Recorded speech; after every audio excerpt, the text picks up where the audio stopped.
Sem mais delongas, Mateus capítulo 3, por gentileza.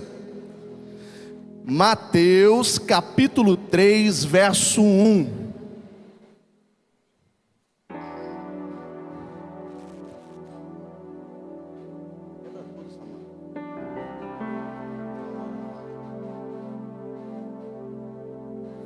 Samuel, Samuel. Eis aqui, Senhor. Mateus capítulo 3, verso 1. Naqueles dias apareceu João Batista pregando da Judéia. Verso 2. Ele dizia: arrependam-se, pois o reino de Deus está. Amém. Esse texto que acabamos de ler traz um fato muito interessante entre o Velho e o Novo Testamento. Existia um período de silêncio profético que durou cerca de 400 anos para começar assim o Novo Testamento. Esse período foi um período de silêncio profético. Não existia relato escrito desse período, mas a palavra nos traz algo interessante. A lei e os profetas durante até João Batista, depois disto era anunciada a vinda do reino de Deus.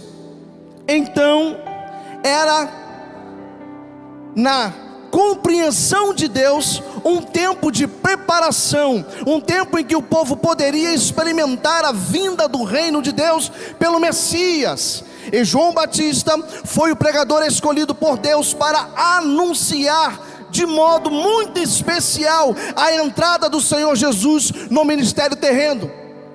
Tendo passado nesse capítulo, nesse mesmo batismo, juntamente com João no Rio Jordão, João Batista foi o homem que abriu o elemento profético do Novo Testamento.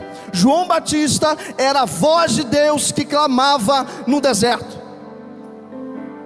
João Batista, ele poderia clamar no templo? Sim ou não?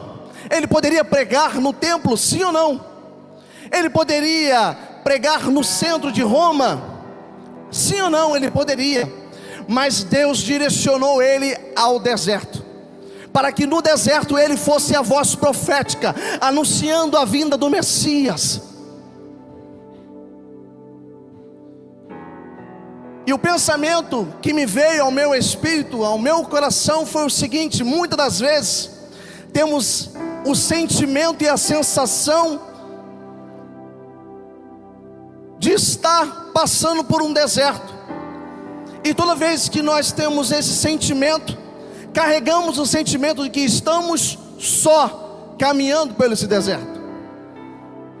Só que a palavra nos traz uma revelação, e a revelação chegou em meu coração, pastora Priscila, e eu pude entender. Em alguns desertos na vida, pastor Júnior, que nós viveremos, nós não estaremos só, porque o Senhor enviará profetas, Ele enviará o seu Filho para responder e para cumprir e estabelecer aquilo que os céus já liberou profeticamente sobre as nossas vidas. Eu posso ouvir um amém? Amém.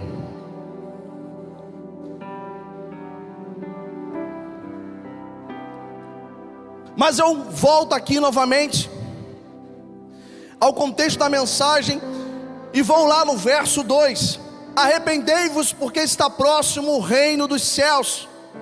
O reino de Deus começa desse jeito, confessando os nossos pecados, e com isso somos batizados para a remissão dos nossos pecados. O arrependimento é fundamental para uma reconciliação com o nosso Deus. O arrependimento está conectado a uma mudança de pensamento. Aí entra a metanoia, Romanos capítulo 12, verso 2, que vai dizer: não vos conformeis com este século, mas transformai o vosso entendimento, a vossa mente, para que podeis experimentais qual seja a boa, agradável e perfeita vontade de Deus. O arrependimento é uma decisão que resulta em uma mudança de ideia, que sucessivamente leva a mudança de objetivo e ação. Para entendermos o verdadeiro arrependimento, precisamos nos lembrar que Deus é o motivo inicial e o objetivo final do nosso arrependimento, e claramente uma obra contínua de fé em nós.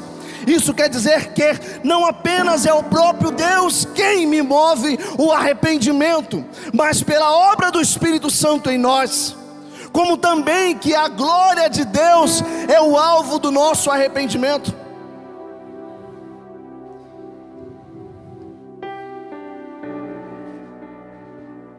Tu és santo, Senhor.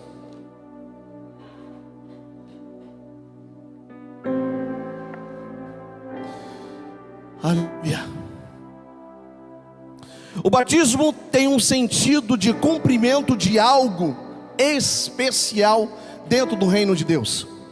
Não é uma coisa sem valor, é algo especial que nós praticamos como demonstração da nossa condição de arrependidos e de confessar os nossos pecados, reconhecendo Jesus como aquele que morreu, derramando seu sangue na cruz do Calvário para se tornar a nossa eterna salvação. O arrependimento é um critério necessário para a salvação. O arrependimento anda junto com a fé. Ambas ocorrem praticamente ao mesmo tempo na salvação de um indivíduo. Até porque se a pessoa crê no Evangelho, consequentemente ela se arrepende dos seus pecados e entrega a sua vida a Jesus.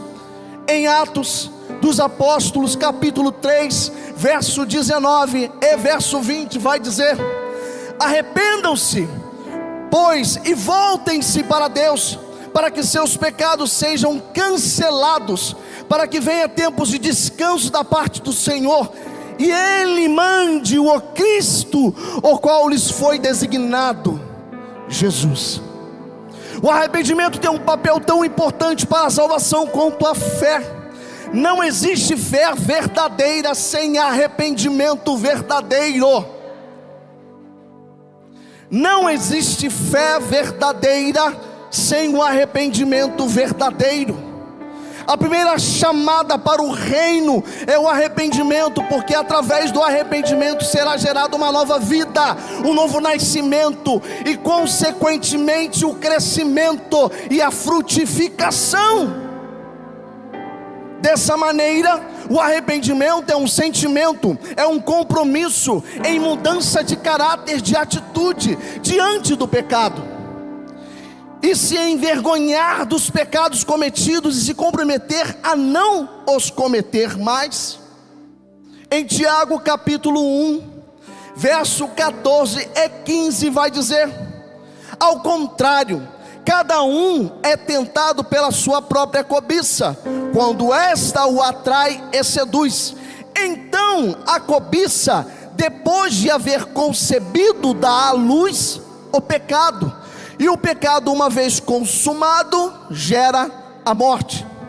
O pecado nada mais é do que uma transgressão. E o que é uma transgressão no dicionário? É uma ação de transgredir, de infringir, de ultrapassar o limite de alguma coisa. É uma violação, é uma infração. Então, se nós estamos falando sobre princípios estabelecidos através da palavra sobre as nossas vidas, nós estamos falando sobre os mandamentos de Deus.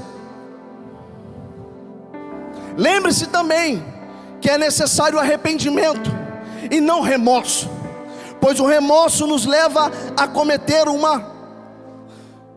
pois o remorso nos leva a cometer novamente os mesmos erros. Remorso seria apenas a vergonha de suas ações, mas sem transformação de caráter. Dessa forma, existe uma clara diferença entre arrependimento cristão e o sentimento de remorso. Continuando eu aqui no verso 2, no início vai dizer assim: está próximo o reino de Deus. A expressão verbal está próximo significa chegou, surgiu ou está aqui, sugere a inauguração do reino de Deus que ainda aguarda a sua consumação.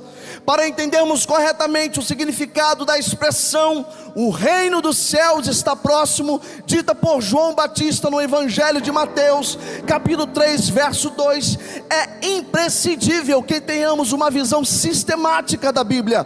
Preliminarmente, a palavra de Deus deixa claro que João Batista era o prepulsor do Messias, de acordo com a profecia de Malaquias, capítulo 3, verso 1, e Isaías, capítulo 40, verso 3 ao verso 5, e conforme o relato de João, capítulo 10, verso 41.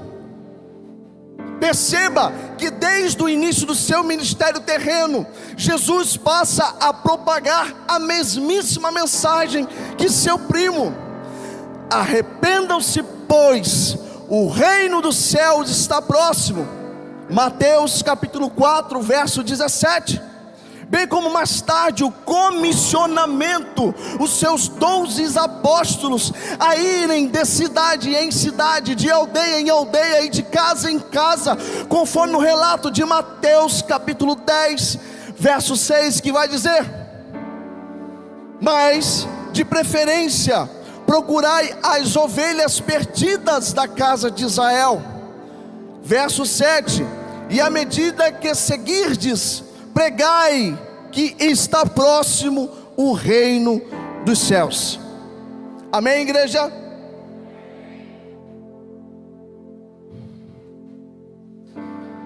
Oh.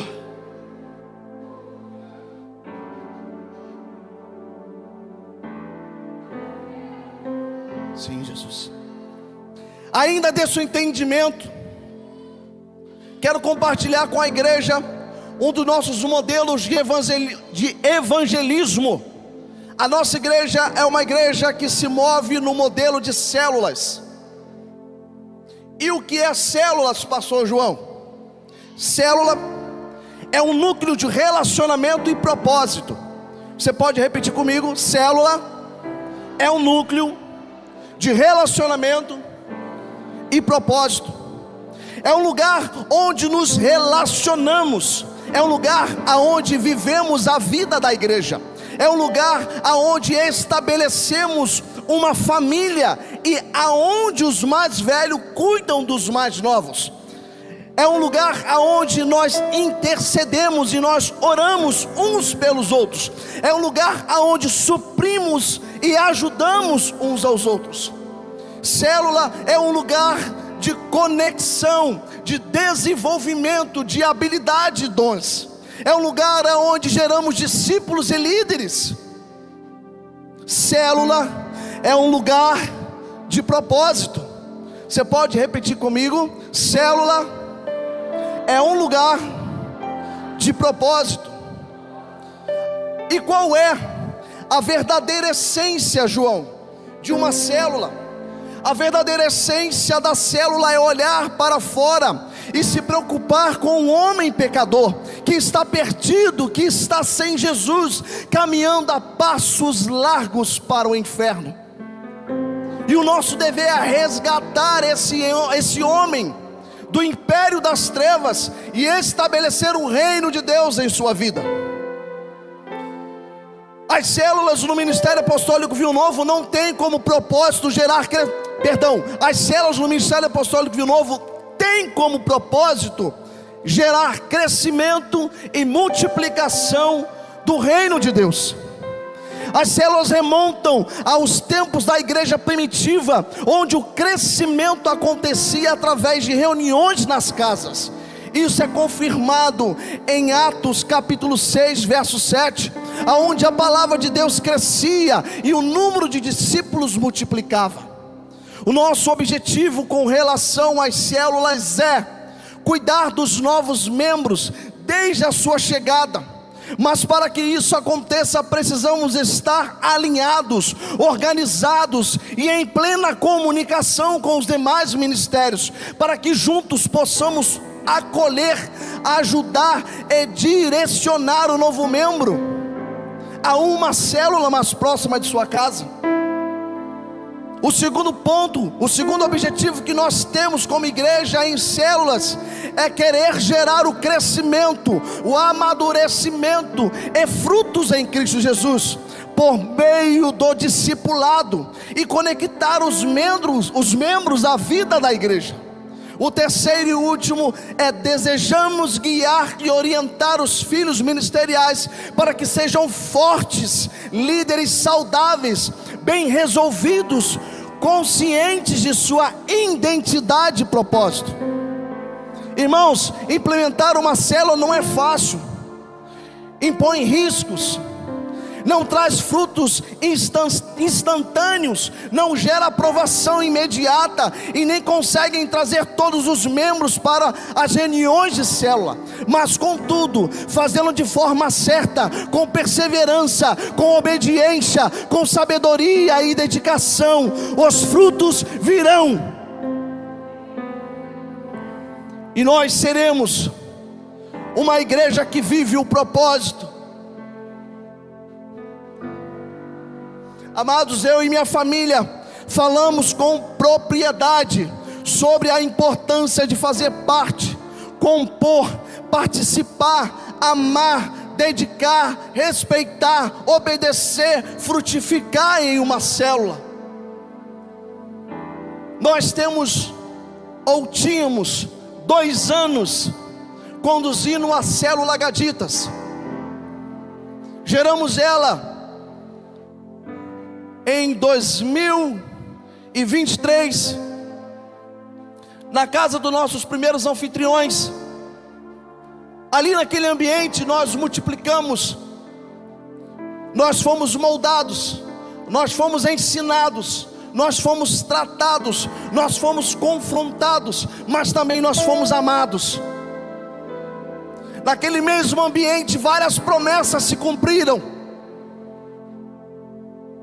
Naquele mesmo ambiente houve perdas, porque no meu processo de liderança da minha casa em conduzir uma célula, a Jennifer estava com o seu ventre profético aberto, e nós estávamos gerando um ser, estávamos gerando Natan, e dentro do processo de servir e amar aquilo que fazíamos, o Senhor há de recolher o Natan, o filho da promessa. Aquilo veio como uma flecha no nosso coração, aquilo entrou e quebrou tudo em nós, mas nunca perdemos a fé e o amor e o entendimento por aquilo que éramos. Nunca renunciamos. A Jennifer chorava como ela chorava, e ninguém nunca soube quanto ela chorou. Ninguém sabe, ou as mulheres que já viveram o aborto sabem, que quando há o processo de fazer, o processo de retirada, porque o feto veio a falecer dentro do ventre, ela não conseguiu expelir, então teve aquele processo de tirar o feto. Foi constrangedor, foi invasivo. E no meio de todo esse processo de perda e dor, nós choramos sim, mas nós não desistimos da palavra profética estabelecida sobre as nossas vidas. Sobre esse mesmo ambiente profético, o Senhor trouxe uma palavra rema aos nossos corações e realinhou tudo. 1 mês depois, 2 meses depois, no máximo 3 meses, nós já estávamos novamente realinhados com tudo aquilo que o Senhor tinha a falar e a fazer. Buscai primeiro o reino de Deus e a sua justiça, e as demais coisas vos serão acrescentadas. Quando eu e Jennifer nos posicionamos, nos realinhamos, entendemos o nosso chamado e o nosso propósito, veio o segundo filho da promessa. Vocês sabem quem são? Ou você sabe quem é? Vocês sabem o nome dela? Helena.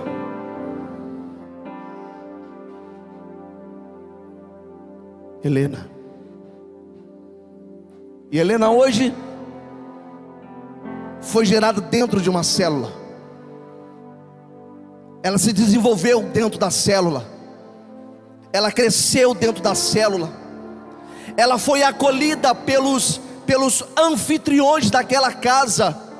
A Jennifer ficou 3 dias dentro da casa dos anfitriões, que nos convidaram como líderes para conduzir aquele ambiente profético.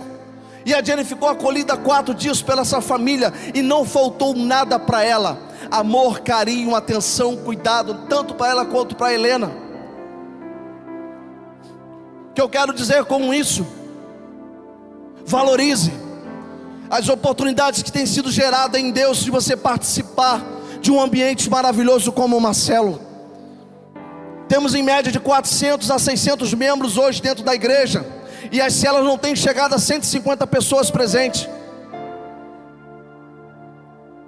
Isso sem falar dos jovens, que eles sim estão comprometidos com a identidade profética que tem sido estabelecida sobre a vida deles.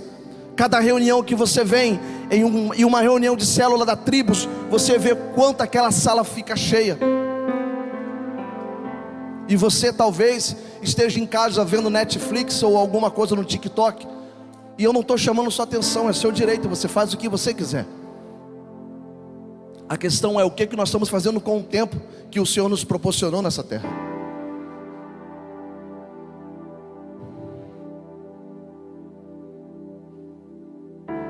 Durante 2 anos, nós fomos conduzidos, orientados, direcionados por Aquino, pela Vânia e pela Priscila, coordenadores de célula que nos impulsionaram, que nos confrontaram, que nos trataram, que cuidaram de nós quando nós não estávamos bem. Pessoas que amavam aquilo que faziam.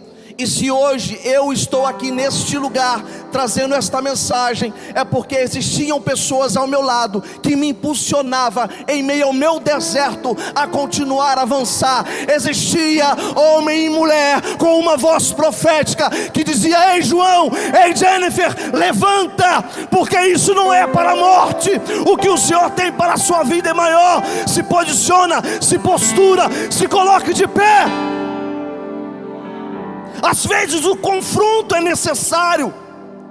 Abraçar, cuidar, fazer carinho é bom, mas tem hora que você precisa receber uns tapas no peito para despertar para a vida, para entender que é chegado o reino de Deus, e que o mundo está dando sinais do que Messias está vindo. E o que você está vendo? E o que você está fazendo, igreja? O que nós estamos fazendo? Existem amigos, colegas de trabalho, amigos de faculdade, que não conhecem ainda o reino de Deus. Quem é o embaixador que vai anunciar? Quem será a voz profética que anunciará a vinda do Messias? Porque quando eu e você nos calamos, tendo a nossa identidade e o propósito, nós estamos infelizmente invalidando o sacrifício de Cristo na cruz do Calvário.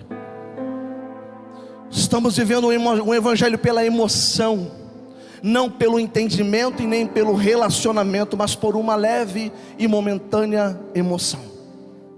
É isso que nós queremos? Eu creio que não. E eu não estou aqui para julgar e nem para confrontar, porque isso não cabe a mim.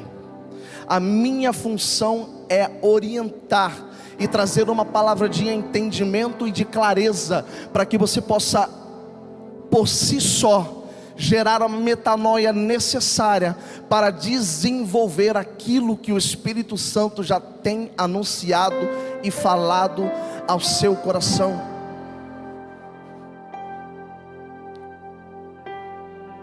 Igreja,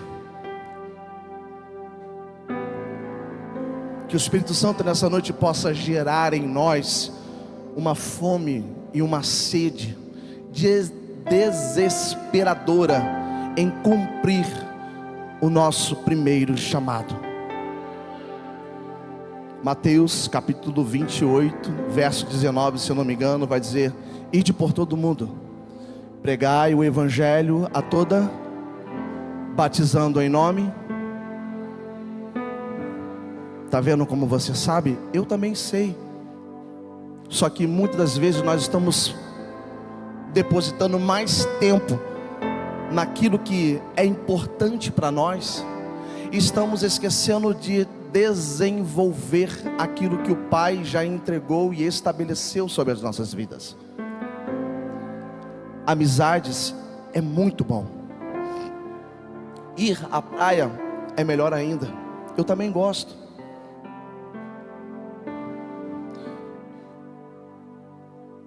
Só que há tempo para todas as coisas. Às vezes temos tempo para tudo. Para assistir uma série de Netflix que dura 3 dias, para ir à praia e ficar de meio-dia até as 18, 19, 20 horas. Mas não temos um tempo de compromisso, dedicação e de busca para um relacionamento profundo com Deus, nesses ambientes que são gerados profeticamente, para que eu e você possamos ser acolhidos, para que eu e você possamos desenvolver habilidades e dons.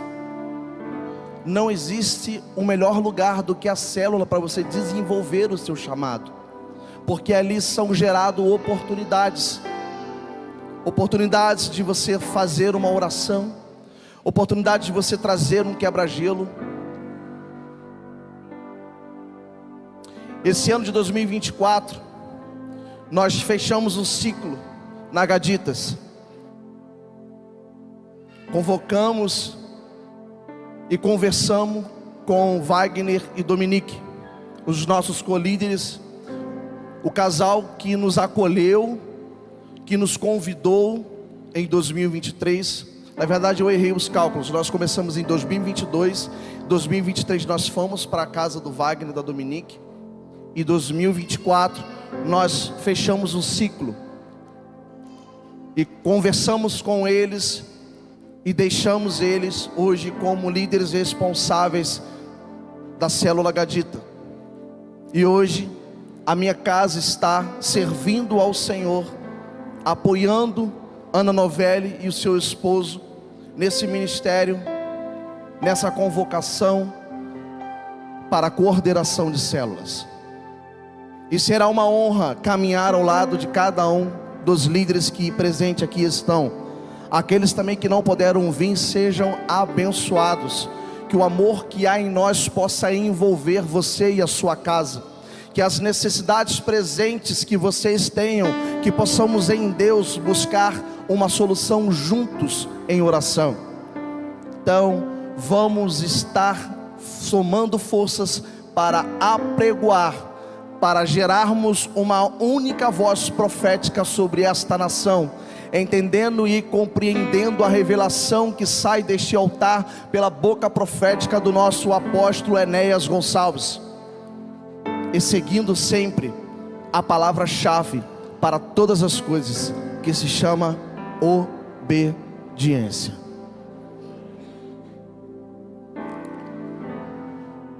Já estou caminhando para o fim. O reino dos céus, Mateus capítulo 11, verso 12 e verso 13.